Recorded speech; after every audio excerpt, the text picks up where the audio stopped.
ஒரு ஆசாமி வேகமாக ஓடிக்கிட்டு இருந்தான். ஏன் இப்படி ஓடுறேன்னு கேட்டார் இன்னொருத்தர்.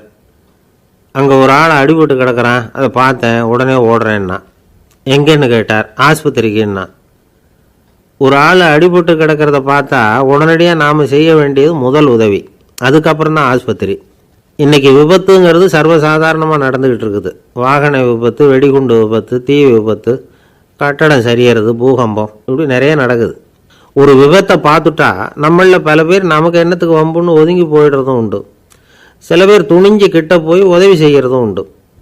அப்படி உதவி செய்ய நினைக்கிறவங்களுக்கு உபயோகப்படுற தகவல் இது. விபத்தில் காயமடைஞ்சவங்களை 3 பிரிவாக பிரிக்கலாமா. முதல் வகை கொஞ்சம் சீரியஸானது, உயிருக்கு உடனே ஆபத்து தரக்கூடியது. மூளை காயம், முகம், கழுத்து காயங்கள், இருதயம், நுரையீரல் காயங்கள், வயத்தில் உள்ளுறுப்பு காயங்கள், அதிகப்படியான இரத்தப்போக்கு, இதனால எல்லாம் பாதிக்கப்பட்டிருந்தால் அது முதல் வகை அப்படின்னு நாமளே மனசுக்குள்ளே முடிவு பண்ணிக்கணும். இவங்களுக்கெல்லாம் உடனடியாக முதல் உதவி கொடுக்கணும். தாமதப்படுத்தாமல் ஆஸ்பத்திரிக்கு கொண்டுகிட்டு போயிடணும். இப்படி கொஞ்சம் எச்சரிக்கையாக நடந்துக்கிட்டால் அவங்களில் பல பேரை காப்பாற்றி போடலாம். ரெண்டாவது வகை எப்படின்னா, முதல் உதவி விரைவாக கிடைச்சா உயிர் பிழைக்கக்கூடிய மார்பு காயங்கள், கைகால் எலும்பு முறிவு, இடுப்பு முதுகெலும்பு காயம், சீரான இரத்த சேதம், இப்படிப்பட்டவங்களை ரெண்டாவது வகையாக பிரிக்கணும்.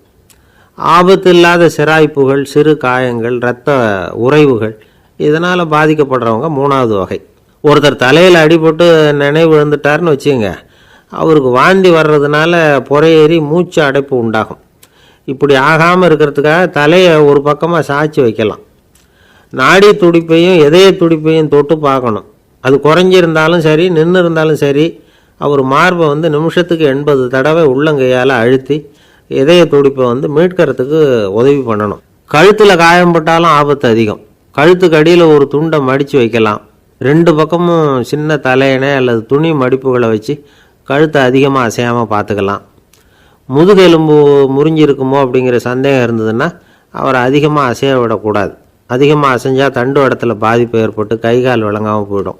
அவரை ஒரு கனமான போர்வை இல்லைன்னா பாயில் படுக்க வச்சு 4 பேர் மெதுவாக தூக்கி மருத்துவ உதவிக்கு அனுப்பி வைக்கலாம்.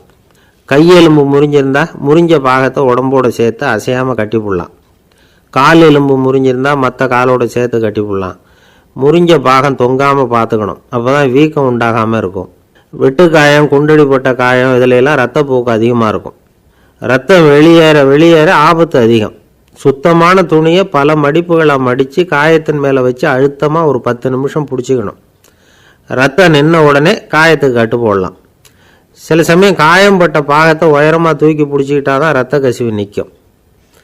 இந்த விவரங்களெல்லாம் கொஞ்சம் மனசில் வாங்கி வச்சுக்கிட்டோம்னா சமயத்தில் உதவும். ஏன்னா இந்த காலத்தில் விபத்து எந்த ரூபத்தில் எப்போ வரும்னு யூகிக்கவே முடியல. நண்பர் ஒருத்தர் சொன்னார், நேற்றுக்கு பாருங்கள் சார், என் கண்ணு முன்னாடியே ஒரு சின்ன விபத்து நடந்ததுன்னார். என்னன்னு விசாரித்தோம். ஒரு பஸ்ஸில் வந்துக்கிட்டு இருந்தேன். அந்த பஸ்ஸில் பின்பக்கம் படி ஓரமாக நின்றுக்கிட்டு இருந்த ஒருத்தர் ரோட்டில் விழுந்துட்டார். டிரைவர் அதை கவனிக்கலை, நிறுத்தாமல் அவர் பாட்டுக்கு போகிறாருன்னார். கண்டக்டர் உடனே விசில் கொடுத்து பஸ்ஸை நிறுத்த வேண்டியது தானே அப்படின்னோம். அதுதான் சார் முடியாமல் போச்சுன்னார் அவர். ஏன்னு கேட்டாங்க. தவறி கீழே விழுந்ததே அந்த கண்டக்டர் தான் சார் அப்படிங்கிறார். ஒரு நண்பர், அவர்கிட்ட பேசிக்கிட்டு இருந்தேன். மனித உறவுகள் பற்றி அவர் சொல்லிகிட்டு இருந்தார். அமெரிக்காவில் தந்தை மகன் உறவு எப்படி இருக்குது அப்படிங்கிறத விளக்கிறதுக்கு அவர் ஒரு கதையை சொன்னார். ஒரு அப்பா பகல் பூராவும் அலுவலகத்தில் வேலை, ஓடி ஆடி உழைச்சிக்கிட்டு களைச்சி போய் ராத்திரி 10 மணிக்கு மேலே வீடு திரும்பினான். வீட்டு வாசலில் அவரோட மகன் காத்துக்கிட்டு இருக்கிறான். இன்னமும் தூங்கலை. அப்பா வாசல்லையே தடுத்து நிறுத்தி, அப்பா உனக்கு சம்பளம் எவ்வளவு அப்படின்னு கேட்குறான். ஏற்கனவே ஆஃபீஸ் பிரச்சனைகளால் அழுத்து போய் திரும்புகிற அப்பாவுக்கு கோவம் வந்துடுது. என்னடா இப்படிலாம் கேளுன்னு உங்கள் அம்மா உனக்கு சொல்லி கொடுத்தாளா அப்படின்னு சொல்லிவிட்டு உள்ளே போய் சட்டையை கட்டி மாட்டிவிட்டு குளிச்சுவிட்டு மறுபடியும் வெளியில் உடையை மாற்றுகிற சமயம் அப்போ மறுபடியும் மகன் உள்ளே நிற்கிறான் அவர் முன்னாடியே. அப்பா உனக்கு எவ்வளவு சம்பளங்கிறான் மறுபடியும். அப்பாவுக்கு எரிச்சல் அதிகமாகிட்டுது. மணிக்கு $20 போதுமா அப்படின்னார். அப்படின்னா எனக்கு ஒரு $10 தர முடியுமா நான் மகன்? இதுக்கு தான் என் சம்பளம் எவ்வளவுன்னு கேட்டியா? 2ஆம் வகுப்பு படிக்கிற உனக்கு எதுக்குடா $10 அப்படின்னு கத்திவிட்டு தொலைக்காட்சி பெட்டியின் முன்னாடி போய் உட்காந்துக்கிட்டு ஏதோ நிகழ்ச்சியை பார்க்க ஆரம்பிச்சுட்டார். கொஞ்ச நேரம் கழித்து மறுபடியும் மகன் நிற்கிறான். அப்பா ப்ளீஸ் எனக்கு ஒரு $10 கொடுக்க முடியுமா மகனுடைய கண்களில் கண்ணீர். என்னடா அவன் கண்ணீரை காட்டி காரியம் சாதிக்கலாம்னு பார்க்குறியா, ஒரு காசு கூட கொடுக்க மாட்டான் போ அப்படின்னு விரட்டி விட்டான். மகன் கண்ணீரை தொடச்சிக்கிட்டே கண்ணை தொடச்சிக்கிட்டு பேசாமல் போய் படுத்துக்கிட்டானா. கொஞ்ச நேரம் ஆச்சு. அப்பாவோட கோபம் கொஞ்சம் கொஞ்சமாக குறைஞ்சிது. பிள்ளைகிட்ட கோபமாக கத்துனது தப்புதாங்கிறது புரிஞ்சுது அவனுக்கு. எழுந்திரிச்சு போனான், படுக்கை இறக்கி போனான். மகனை பார்த்தான். அவன் தலையணையை கட்டி பிடிச்சிக்கிட்டு அழுதுகிட்டு இருக்கிறான். அவனை மெல்ல நெருங்கி அவங்ககிட்ட எதமாக பேசுறதுக்கு ஆரம்பித்தானான். எதுக்குடா உனக்கு $10 பள்ளிக்கூடத்தில் கேட்டாங்களா அப்படின்னு கேட்டானான். மகன் சொல்லியிருக்கான், இல்லை டாடி, உனக்கு 1 மணி நேரம் சம்பளம் $20ன்னு சொன்னேன். நீ ஏற்கனவே எனக்கு கொடுத்த பாக்கெட் மணி $10 என்கிட்ட இருக்குது. இப்போ நீ இன்னொரு $10 கொடுத்தீங்கன்னா அதையும் சேர்த்து $20 ஆகிடும். அந்த $20 நான் உனக்கு கொடுத்துருவேன். அப்படி கொடுத்தா நீ என் கூட 1 மணி நேரம் செலவழிப்ப இல்லையா, அதுக்காக தான் $10 கேட்டேன் அப்படின்னு சொன்னானான். அந்த அப்பா கண்ணு கலங்கி போச்சான். ஆதரவோடு தன்னுடைய மகனை கட்டி பிடிச்சி அழ ஆரம்பிச்சிட்டாராம். இதுதான் நண்பர் சொன்ன கதை. அமெரிக்கா மட்டும் இல்லை, உலகம் பூராவும் இன்றைக்கி மனித உறவுகள் இப்படி தான் மாறிட்டு இருக்கு. பெரியவர்கள் அறிவுரை என்ன தெரியுமா? உங்கள் குழந்தைகளிடமிருந்து குழந்தை பருவத்தை பிரித்து விடாதீர்கள் அப்படிங்கிறது தான். அதாவது இன்றைய குழந்தைகள் தங்கள் பிருந்தாவனத்தை இழந்து விடுகிறார்கள் அப்படிங்கிறது அவங்களுடைய கருத்து. இந்த நிலைக்கு நாம் காரணமாக இருந்துடக்கூடாது. குழந்தைகளோட விளையாடுவோம், குடும்பத்தோடு உறவாடுவோம் அப்படிங்கிறது தான் நம்முடைய நோக்கமாக இருக்கணும். இன்றைய உறவு முறைக்கு இன்னொரு உதாரணம் சொல்லுவாங்க. ஒருத்தர் வந்தாராம், அவர் பக்கத்தில் ஒரு சின்ன பையன். நாம் அவரை விசாரிக்கிறோம், யார் இந்த பையன் அப்படின்னா அவர் சொல்கிறார், இவன் எனக்கு தூரத்து உறவு அப்படின்னாராம். இந்த தூரத்து உறவுன்னா எப்படின்னு இருக்கான். இதுக்கு அவன் சொல்லியிருக்கிறான், இவன் எங்கள் அப்பாவுக்கு 8வது புள்ளை அப்படின்னானான். ஒரு ஊரில் ஒரு பெரிய ஞானி இருந்தார். அவர் படுக்கையில் இருந்தார். இன்னும் கொஞ்ச நேரம்தான் அவர் இந்த உலகத்தில் இருக்க போகிறார். அவரை சுற்றி ஏகப்பட்ட கூட்டம். ஏற்கனவே அவருடைய உபதேசங்களை கேட்டவங்க பல பேர் அவரை சுற்றி நிற்கிறாங்க. அந்த ஞானி மெதுவாக கண்ணை திறந்து பார்க்குறார். எல்லாரும் அவருடைய கடைசி வார்த்தையை கேட்கறதுக்காக அவளோட காத்துக்கிட்டு இருக்கிறாங்க. அந்த ஞானி மெதுவாக பேச ஆரம்பித்தார். நான் என்னுடைய வாழ்நாள் பூராவும் உங்களுக்கு நிறைய போதனைகள் சொல்லிக்கிட்டு இருக்கிறேன். பேரானந்தம், மகிழ்ச்சி, தியானத்தன்மை, இதை பற்றியெல்லாம் சொல்லியிருக்கிறேன். இப்போ நான் வேறு ஒரு கரைக்கு போய்கிட்டுருக்கிறேன். நான் இனிமேல் இந்த கரையில் இருக்க மாட்டேன். நீங்கள் நான் சொன்னதையெல்லாம் கேட்டீங்க, ஆனால் எதையும் நீங்கள் நடைமுறைப்படுத்தி பார்க்கல. எல்லாம் கேட்டதோடு சரி, அதோடு விட்டுவிட்டீங்க. அப்புறம் அதை தள்ளி போட்டுக்கிட்டே வந்துட்டீங்க. மேலும் அதை தள்ளி போடுறதுல எந்த பிரயோஜனமும் கிடையாது. இப்போ நான் போய்கிட்டு இருக்கிறேன், உங்களில் யாராவது என்னோட வர்றதுக்கு தயாரா அப்படின்னு கேட்டார். அவ்வளவுதான். யாரும் வாயை திறக்கலை. ஒரே மௌனம், சத்தமே இல்லை. ஒருத்தர் பார்த்துக்கிட்டே நிற்கிறாங்க. அந்த கூட்டத்தில் ஒரு ஆள் அந்த ஞானி கூடவே 40 வருஷத்துக்கு மேலே இருந்திருக்கிறான். அவனும் வாயை திறக்காமல் இன்னொருத்தன் முகத்தை பார்த்துக்கிட்டே நிற்கிறான். இந்த சமயத்தில் பின்னாடி நின்றுக்கிட்டு இருந்த ஒருத்தன் கையை தூக்கினான். ஞானி அவனை பார்த்தார். சரி, ஒருத்தனுக்காவது நம்மோட வர்றதுக்கு தைரியம் இருக்குது அப்படின்னு நினச்சார். ஆனால் அந்த ஆள் என்ன சொன்னான் தெரியுமா? ஐயா, நீங்கள் கேட்குறப்போ நான் உடனே எழுந்திருக்கல, கையை மட்டும்தான் தூக்கினேன். என்ன காரணம்னா, நான் எப்படி அடுத்த கரைக்கு சேர்றதுங்கிறது தெரிஞ்சுக்கிறதுக்காக தான். அந்த விவரத்தை மட்டும் இப்போ உங்ககிட்ட இருந்து நான் தெரிஞ்சுக்க ஆசைப்பட்றேன். ஏன்னா இப்போ நான் உங்கள் கூட வர்றதுக்கு தயாராக இல்லை. எவ்வளவோ காரியங்களை நான் இன்னும் இங்கே முடிக்க வேண்டி இருக்குது. வீட்டுக்கு ஒரு விருந்தினர் வந்திருக்கிறார். என்னுடைய இளைய மகனுக்கு கல்யாணம் பண்ணி வைக்கணும். அதனால் இன்றைக்கி உங்கள் கூட வர முடியாது. அது மட்டும் இல்லை, இப்போ உங்கள் கூட அடுத்த கரைக்கு வந்தால் திரும்பி வர முடியாதுன்னு வேறு சொல்கிறீங்க. அதனால் இப்போ நான் வரல. இன்னொரு நாள் நிச்சயமாக நான் வர்றேங்க, உங்களை சந்திக்கிறேன். அதனால் இப்போ நீங்கள் இன்னொரு தடவை எங்களுக்கு விளக்கமாக சொல்லணும். ஏற்கனவே பல தடவை சொல்லியிருக்கிறீங்க. தயவு பண்ணி இப்போ ஒரு தடவை சொன்னீங்கன்னா சௌகரியமாக இருக்கும். அந்த அடுத்த கரையை அடையிறது எப்படி, இப்போ ஒரு தடவை அதை விளக்கமாக சொல்லிட்டிங்கன்னா நல்லா ஞாபகப்படுத்திக்குவேன். அது சரியான சமயம் வர்றப்போ இது எனக்கு உதவியாக இருக்கும் அப்படின்னு நானா. ஆனால் உண்மை என்ன தெரியுமா? அந்த சரியான சமயம் வரவே இல்லை அப்படிங்கிறது தான் உண்மை. இப்படி அந்த கதை முடியும். இந்த கதை அந்த ஒரு ஆளுக்கு மட்டும் இல்லை, கிட்டத்தட்ட எல்லாருக்குமே அது பொருந்தும் அப்படிங்கிறாங்க விவரம் தெரிஞ்சவங்க. எல்லாருமே அந்த சரியான தருணத்துக்காக தான் காத்துக்கிட்டு இருக்கிறாங்களாம். அதுக்காக ஜோசியம் பார்க்குறாங்க, கைரேகை பார்க்குறாங்க, நாளைக்கு என்ன நடக்குங்கிற ஆவலில் எல்லாரும் காத்துக்கிட்டு இருக்கிறாங்க. ஆனால் அந்த ஒரு நாள் ஒருபோதும் வரப்போகிறதில்ல. நீங்கள் தள்ளி போடுறதுக்காக பல அர்த்தமில்லாத காரணங்களை தேடுறீங்க அப்படிங்கிறார் ஒரு ஞானி. காத்து இருக்கிறதுலேயே நம்ம காலம் ஓடி போயிடுது. ஏன்னா இன்றைக்கி நாம் சிந்திக்கிறது நாளைக்கு நாம் சிந்திக்கிறது இல்லை. ஒவ்வொரு நாளும் ஒவ்வொரு மாதிரி போயிடுது. நாளைக்கு மறுநாளை பற்றியே சிந்திக்கிறோம். இப்படியே அது பாட்டுக்கு போயிடும். கரையை தொட்டு பார்க்குறது எப்போ? இதுதான் கேள்வி. நமக்கு வேண்டியப்பட்ட ஒருத்தர் ஒரு ரயில்வே பிளாட்ஃபாரத்தில் நின்றுட்டு இருக்கிறார். அங்கே இருக்கிறவங்க கிட்ட கேட்குறாராம், விசாரிக்கிறார். ஏங்க கிழக்க போகிற ரயில் போயிட்டுதுங்களான்னாராம். போயிட்டுதுன்னு இருக்கிறாங்க. கொஞ்ச நேரம் கழித்து ஏங்க மேற்க போகிற ரயில் போயிட்டுதுங்களான்னு கேட்டிருக்காரு. போயிட்டுதுங்களான் இருக்காங்க. அப்புறம் கொஞ்சம் நேரம் கழித்து மறுபடியும் ஏங்க 10:30 மணி வண்டி போயிட்டுதான்னு கேட்டிருக்காரு. தொடர்ந்து காலையிலேருந்து சாயந்தரம் வரைக்கும் இப்படி ஒரே இடத்துல நின்றுட்டு கேட்டுக்கிட்டே இருக்கிறார். இதை பார்த்துக்கிட்டு இருந்த ஒருத்தர் அவர்கிட்ட வந்து, ஏங்க நீங்கள் எங்கே போகணும் அப்படின்னு கேட்டாராம்.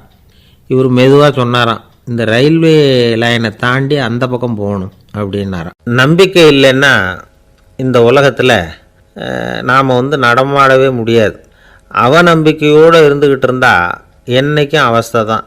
நாம் நம்புறது நடக்குதோ இல்லையோ அது வேறு விஷயம். ஆனால் எதையும் நம்பி தான் நாம் அடி வைக்க வேண்டியிருக்கு. வேறு ஒன்றும் வேணாம், ஒரு லாட்ரி சீட்டு வாங்குகிறோம். அது எங்கே நமக்கு விழப்போகுது அப்படிங்கிற அவநம்பிக்கையோடவா வாங்குகிறோம்? பரிசு நமக்கு தான் அப்படிங்கிற நம்பிக்கை உள்ளூர இருக்கிறதுனால தான் அதை வாங்குகிறோம். இருந்தாலும் முடிவு வேறு மாதிரி ஆகிடுது. அதுக்காக மனசு சோர்ந்து போகிறதில்ல. அடுத்த மாதமும் சீட்டு வாங்குகிறோம். இந்த நம்பிக்கை தான் மனித வாழ்க்கைக்கு ஆதாரம். ஒரு கடையில் போய் டீ சாப்பிட்றீங்க. அந்த டீ நல்ல டீ தானா, அதில் விஷம் கலந்துருக்குமா அப்படிங்கிற சந்தேகம் வந்துட்டுதுன்னு வச்சுங்க. அதுக்கப்புறம் அதை எப்படி நீங்கள் சாப்பிட முடியும்? நம்பி தான் சாப்பிட்ணும். ரயில் ஒழுங்காக போய் சேருங்கிற நம்பிக்கை இருக்கிறதுனால தான் அதில் ஏறி உட்காடுறோம். லெட்டர் ஒழுங்காக போய் சேருங்கிற நம்பிக்கை இருக்கிறதுனால தான் பெட்டியில் போடுறோம். சரி, நம்ம கதையெல்லாம் நம்மளோட இருக்கட்டும். மனித நம்பிக்கை எந்த அளவுக்கு உறுதியாகவும் அறிவுபூர்வமாகவும் இருக்கணுங்கிறதுக்கு அலெக்சாண்டர் வாழ்க்கையில் நடந்த ஒரு சம்பவத்தை உதாரணமாக சொல்லலாம். இந்த உலகத்தையே ஜெயிக்கணும்னு புறப்பட்டார் அலெக்சாண்டர். ஒரு கட்டத்தில் அவர் சிட்னஸ் நதி கரைக்கு சேர்ந்தார். அந்த சமயத்தில் அவருக்கு கடுமையான நோய் வந்துட்டுது. அவர் கூடவே வந்திருந்த கிரேக்க வைத்தியர்கள் என்னென்னமோ முயற்சியெல்லாம் பண்ணி பார்த்தாங்க. இருந்தாலும் அலெக்சாண்டருக்கு வந்திருக்கிறது என்ன நோய்ங்கிறத அவங்களால கண்டுபிடிக்க முடியல. ஏன்னா அந்த பகுதியில் உள்ளவங்களுக்கு மட்டுமே அதிகமாக வரக்கூடிய ஒரு வினோதமான நோயாக இருந்தது அது. ஆனால் அவர் இருக்கிற இடம் எதிரியோட இடம், பாரசீக மன்னனோட ஆளுகைக்கு உட்பட்ட இடம். என்ன பண்ணுறது அப்படின்னு எல்லாரும் யோசனை பண்ணாங்க. பாரசீக மன்னனோட அரண்மனையில் இருக்கிற வைத்தியர் வந்தால் இந்த நோயை குணப்படுத்தி விடுவார் அப்படின்னு சொன்னாங்க. இருந்தாலும் எதிரியோட நாட்டில் இருக்கிற வைத்தியரை கூப்பிட்டு எப்படி நம்பி வைத்தியம் பார்க்க சொல்கிறது அப்படின்னு சொல்லி எல்லோரும் தயங்கினாங்க. ஆனால் அலெக்சாண்டர் தயங்கலை. பரவாயில்ல, அழைச்சிட்டு வாங்கன்னு விட்டார். உடனே அவரை போய் அழைச்சிட்டு வந்துட்டாங்க. அவர் வந்தார். அலெக்சாண்டர் உடம்பை பரிசோதனை பண்ணி பார்த்தார். சரி, இதை குணப்படுத்தி விடலாம், பயப்பட வேண்டியதில்லை. ஆனால் இதுக்கு ஒரு மூலிகை ரசம் தயார் பண்ணி கொடுக்கணும். நான் போய் அதை தயார் பண்ணிவிட்டு 2 நாளில் திரும்பி வந்துடுறேன் அப்படின்னு சொல்லிவிட்டு போனார் அந்த வைத்தியர். அதே மாதிரி 2 நாளில் திரும்பி வந்தார் மூலிகை ரசத்தோட. இதுக்கு இடையில் அலெக்சாண்டரோட தளபதிகளில் ஒருத்தர் ரகசியமாக ஒரு எச்சரிக்கை கடிதம் கொடுத்து அனுப்பியிருக்கிறான். அதை வாங்கி என்ன விஷயம்னு பார்த்தார். இப்போ உங்ககிட்ட வந்திருக்கிற எதிரி நாட்டு வைத்தியரை நம்பாதீங்க. அவன் கொண்டுகிட்டு வந்திருக்கிற மூலிகை ரசத்தில் விஷம் கலந்துருக்குது அப்படின்னு அதில் எழுதியிருக்கு. அதை பார்த்தார் அலெக்சாண்டர். இருந்தாலும் கொஞ்சம் கூட அலட்டிக்கலை. வைத்தியர் கொடுத்த மருந்தை வாங்கி கடகடன்னு குடிச்சுட்டு அதுக்கப்புறம் அந்த கடிதத்தில் இருந்த விஷயத்தை அந்த வைத்தியர்கிட்ட சொன்னார். வைத்தியர் திகைச்சு போயிட்டார். தன் மேலே அலெக்சாண்டர் வச்சுருக்கிற நம்பிக்கையை பார்த்து அவருக்கு ரொம்ப வியப்பு. வைத்தியர் உண்மையிலேயே நல்ல மருந்து தான் கொண்டுகிட்டு கொடுத்துருக்கிறார். அதில் விஷம்லாம் எதுவும் கலக்கலை. அதுக்கப்புறம் அலெக்சாண்டர் அந்த வைத்தியரை பார்த்து சொன்னாராம், நம்பிக்கைங்கிற அச்சாணியை ஆதாரமாக வச்சுக்கிட்டு தான் இந்த உலகம் சுற்றிக்கிட்டு இருக்குது. எனக்கு எதிரியாக இருந்தாலும் பாரசீக மன்னர் ரொம்ப பெரியவர். அப்பேற்பட்ட மன்னருடைய அரண்மனை வைத்தியர் தொழில் நேர்மை இல்லாதவராக இருக்க மாட்டார். அப்படி இருந்தால் அவரை அரண்மனை வைத்தியராக வச்சிருக்கவே மாட்டாங்க அப்படின்னு நம்பினேன். என்னுடைய நம்பிக்கை வீண் போகலை அப்படின்னாராம். இதுதான் மானுட நம்பிக்கைங்கிறது. இந்த காலத்துலேயும் இது மாதிரி இந்த மானுட நம்பிக்கையை ரொம்பவும் சாமர்த்தியமாக கையாளுகிற கெட்டிக்காரங்க சில பேர் இருக்கிறாங்க. இந்த காலத்து குரு, அவருக்கு ஒரு சிஷ்யன். குரு முன்னாடி அந்த சிஷ்யன் ரொம்ப பணிவாக நின்று, குருவே, உங்கள் கையால் விஷத்தை கொடுத்தாலும் அதை வாங்கி மடமடன்னு குடிச்சிருவேன் அப்படின்னா. உன்னுடைய குரு பக்தியை மெச்சினேன் அப்படின்னார் குரு. அதுக்கு அந்த சிஷ்யன், அப்படி இல்லை குருவே, உங்கள்கிட்ட சிஷ்யனாக இருக்கிறத விட உங்கள் கையால் விஷத்தை வாங்கி குடிச்சு விட்றது ரொம்ப நல்லது, அதனால தான் அப்படி சொன்னேன் அப்படின்னா. காசி மாநகரத்தை பிரம்மதத்தன் அப்படிங்கிற ராஜா ஆட்சி பண்ணிட்டு வந்தார். அவர் ஒவ்வொரு வருஷமும் ஒரு திருவிழா நடத்துறது வழக்கம். எல்லா தேசத்திலிருந்தும் எல்லா வகையான ஜனங்களும் அதில் வந்து கலந்துக்குவாங்க. ஒரு சமயம் அது மாதிரி விழா நடந்துக்கிட்டு இருந்தது. வைகுண்டத்திலிருந்து தேவலோகத்திலிருந்து நிறைய தேவகுமாரர்கள்லாம் காசி நகருக்கு அப்போது வந்திருந்தாங்க. அதில் முக்கியமாக ஒரு 4 தேவகுமாரர்கள், அந்த 4 பேரையும் சுற்றி ஏகப்பட்ட கூட்டம். அப்படி என்ன விசேஷம் அவங்கக்கிட்ட அப்படின்னா, மற்றவங்கள விட அவங்க முகம் அழகாக இருந்ததா அப்படி பார்த்தா அப்படியும் இல்லை. அவங்க அணிஞ்சிருந்த மலர் மாலைகள் தான் அதுக்கு காரணமாக. அந்த மலர்கள்லேருந்து அப்படி ஒரு அபூர்வமான நறுமணம். இதுக்கு முன்னாடி இப்படி ஒரு நறுமணத்தை அந்த ஊர் ஜனங்க அனுபவிச்சதே இல்லை. அதுதான் அந்த 4 பேரையும் சுற்றி கூட்டம். எல்லோரும் கேள்வி கேட்க ஆரம்பித்தாங்க. உடனே அந்த 4 தேவகுமாரர்களும் எல்லாருக்கும் தெரியும்படியாக வானத்தில் எழும்பி கொஞ்சம் உயரமாக நின்றுக்கிட்டாங்க. கீழே நின்றுக்கிட்டு இருந்த அரசன்லேருந்து ஆண்டி வரைக்கும் ஒருத்தர் பாக்கி இல்லாமல் ஒரே குரலில் எல்லாரும் அவங்கள பார்த்து, எங்களுக்கும் இது மாதிரி மாலையை போட்டுக்கணும்னு ஆசையாக இருக்குது, அதுக்கு நீங்கள் தான் அருள் பண்ணணும் அப்படின்னு கேட்டுக்கிட்டாங்க. மாலை போட்டுக்கிறதுனா எல்லாருக்கும் ஆசையாக தானே இருக்கும். அந்த 4 தேவகுமாரர்களில் ஒருத்தர் புத்தர் பிரான்.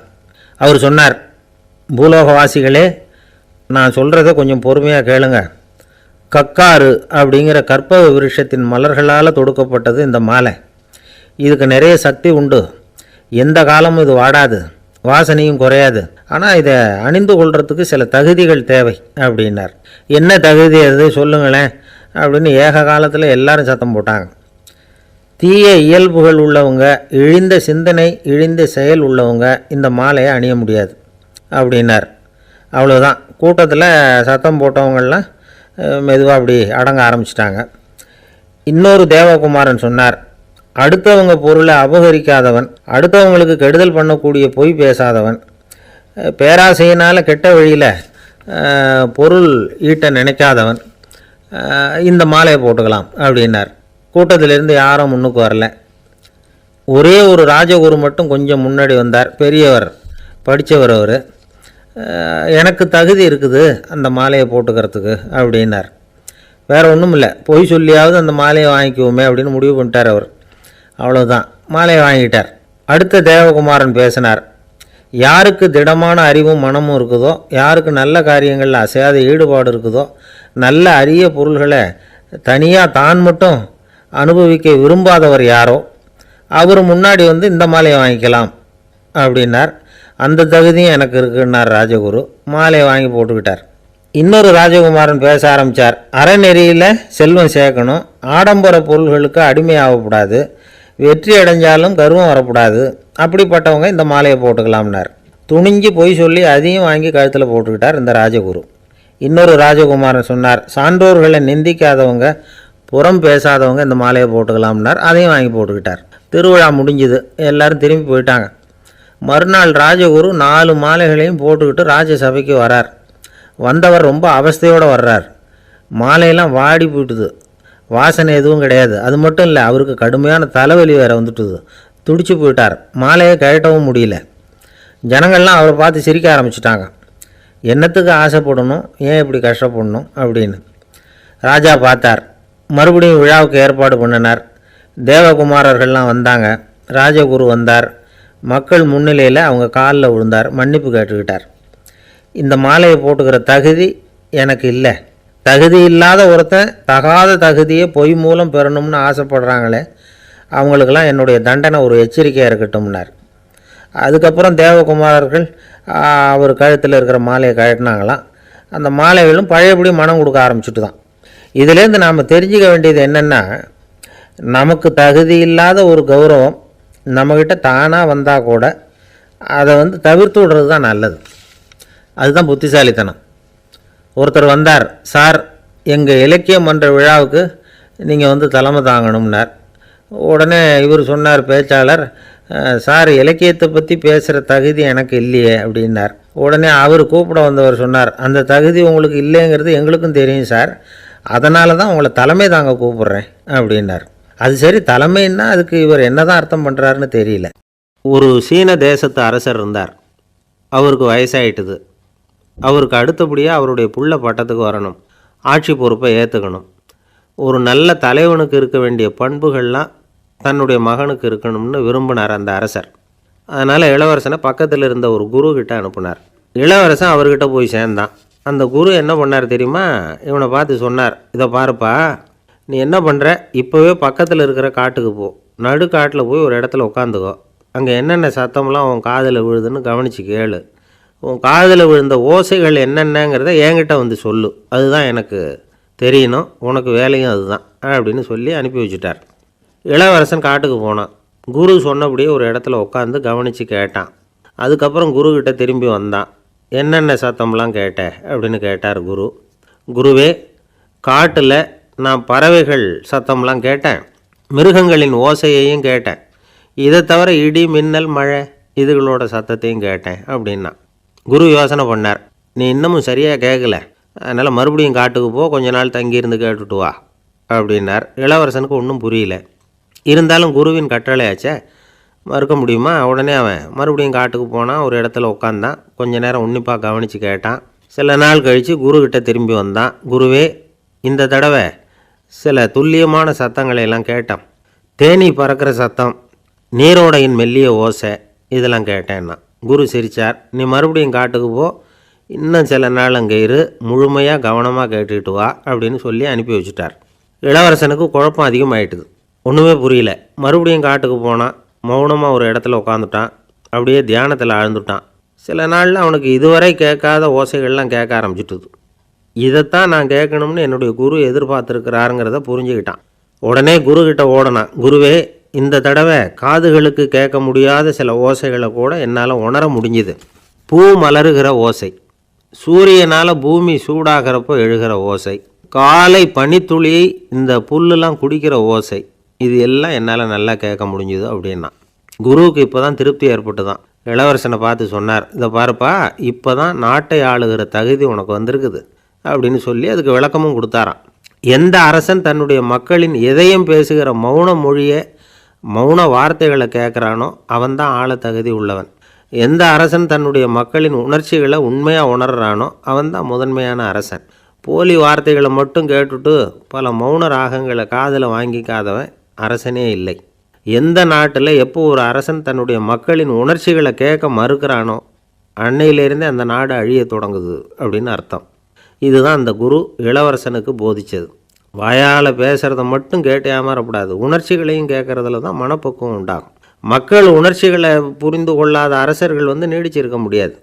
அது மாதிரி நாடுகளில் அடிக்கடி குழப்பம் தான் உண்டாகும். அப்படி இருந்தால் அடிக்கடி ஆட்சி மாறிக்கிட்டு இருக்கும்.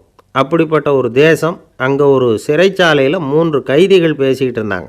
ஒருத்தன் சொன்னான், நான் இந்த நாட்டு ராஜாவை எதிர்த்து பேசிக்கிட்டு இருந்தேன், அதனால் என்னை பிடிச்சி கொண்டாந்து இங்கே போட்டுவிட்டாங்க அப்படின்னா ஒருத்தன். இன்னொருத்தன் சொன்னான், நான் இந்த நாட்டு ராஜாவை ஆதரித்து பேசிக்கிட்டு இருந்தேன், அதனால் என்னை பிடிச்சி கொண்டாந்து இங்கே தள்ளிவிட்டாங்க அப்படின்னா. அது சரி, நீ என்ன தப்பு பண்ண அப்படின்னு சொல்லி 3வது ஆளை பார்த்து இவங்க கேட்டாங்க. அதுக்கு அந்த ஆள் சொல்கிறான், நான் தான் இந்த நாட்டு ராஜா அப்படின்னானா.